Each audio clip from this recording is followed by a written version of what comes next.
24 मार्च को Allahabad high court की Lucknow bench में कांग्रेस सांसद राहुल गांधी की नागरिकता पर एक महत्वपूर्ण याचिका की सुनवाई हुई। याचिका में दावा किया गया कि राहुल गांधी के पास ब्रिटेन की नागरिकता भी है, जो भारतीय संविधान के तहत दोहरी नागरिकता के खिलाफ है। इस याचिका में एक बार फिर देश की राजनीति में हलचल मचा दी, क्योंकि ये मामला सीधे सीधे राहुल गांधी के अधिकारों और उनके खिलाफ उठाए जा रहे आरोपों से जुड़ा हुआ था। याचिकाकर्ता शिशिर ने दावा किया कि राहुल गांधी के पास ब्रिटिश नागरिकता से संबंधित दस्तावेज और ईमेल हैं, जो साबित करते हैं कि उन्होंने ब्रिटिश सरकार के साथ अपनी नागरिकता के मामले में संपर्क किया था। इस दावे के साथ उन्होंने भारतीय अदालत से केंद्र सरकार को ये साबित करने के लिए कहा कि राहुल गांधी ने दोहरी नागरिकता प्राप्त की है, जो भारतीय संविधान के तहत असंवैधानिक है। इसके बाद नवंबर में इस याचिका पर पहली बार सुनवाई हुई थी। तब अदालत ने केंद्र सरकार से अपना पक्ष प्रस्तुत करने को कहा था, लेकिन केंद्र सरकार ने कई बार समय मांगा। सोमवार को एक बार फिर केंद्र ने अदालत से और समय की मांग की,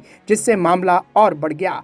यह पहली बार नहीं था जब राहुल गांधी की नागरिकता पर सवाल उठे थे। भाजपा नेता सुब्रमण्यम स्वामी ने भी पहले दिल्ली हाई कोर्ट में एक याचिका दायर की थी, जिसमें राहुल गांधी की नागरिकता रद्द करने की मांग की गई थी। स्वामी का आरोप था कि राहुल गांधी ने ब्रिटिश अधिकारियों को दिए गए दस्तावेज में कुछ संदिग्ध जानकारियां दी हैं, जिससे यह साबित होता है कि उनके पास ब्रिटिश नागरिकता है। भारतीय संविधान के अनुच्छेद 9 के अनुसार कोई भी व्यक्ति एक ही समय में भारतीय नागरिकता और किसी अन्य देश की नागरिकता नहीं रख सकता है। इसका मतलब है कि अगर किसी व्यक्ति के पास दोहरी नागरिकता है तो वो भारतीय संविधान के तहत अवैध माना जाता है। इस मामले में अगर राहुल गांधी के पास ब्रिटिश नागरिकता साबित होती है तो ये भारतीय नागरिकता कानून का उल्लंघन होगा।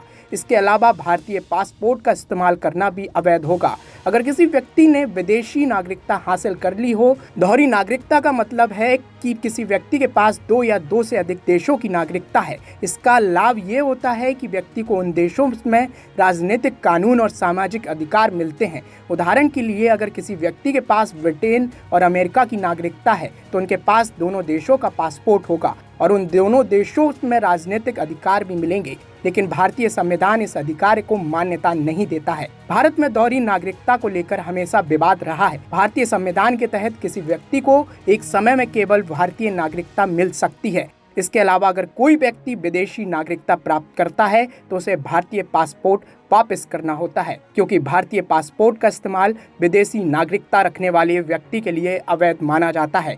हालांकि भारत ने 2005 में एक कदम आगे बढ़ाया और overseas citizenship of India OCI योजना को लागू किया। इस योजना के तहत भारतीय मूल के लोग जो विदेशी नागरिक बन चुके हैं, भारत में विशेष अधिकार प्राप्त कर सकते हैं, लेकिन ये योजना दोहरी नागरिकता की तरह नहीं है। OCI को किसी व्यक्ति को भारत का नागरिक बनाने के लिए नहीं माना जाता है, बल्कि ये उन्हें कुछ विशेष अधिकार देता है, जैसे भारत में यात्रा करने की सुविधा। राहुल गांधी की नागरिकता पर उठाए जा रहे सवालों को राजनीतिक दृष्टिकोण से भी देखा जा रहा है। भाजपा नेताओं का आरोप है कि राहुल गांधी ने अपनी नागरिकता के मामले में अनियमितताएं भी की हैं और उनका विदेशों में कनेक्शन दिखता है। वो भारतीय कानून का उल्लंघन कर रहे हैं। वहीं कांग्रेस पार्टी इसे एक राजनीति के तौर पर देख रही है, जिसमें उनकी छवि को नुकसान पहुंचाने की कोशिश की जा रही है। राहुल गांधी की नागरिकता के मामले में अब तक कोई ठोस निर्णय नहीं आया है, लेकिन ये मामला भारतीय राजनीति में एक नया मोड़ ले सकता है।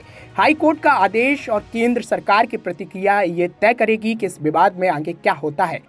अगर राहुल गांधी के पास ब्रिटिश नागरिकता साबित होती है तो ये उनका और उनकी पार्टी के लिए एक बड़ा संकट बन सकता है, क्योंकि इससे उनकी वैधता पर सवाल उठ सकते हैं। हालांकि अदालत का फैसला है कि इस पर अंतिम स्थिति तय करेगा। वहीं इस मामले को लेकर राजनीति तेज होती जा रही है, जिससे ये सवाल फिर उठता है कि क्या ये सिर्फ एक कानूनी विवाद है या फिर राजनीति में एक और खेल का हिस्सा है।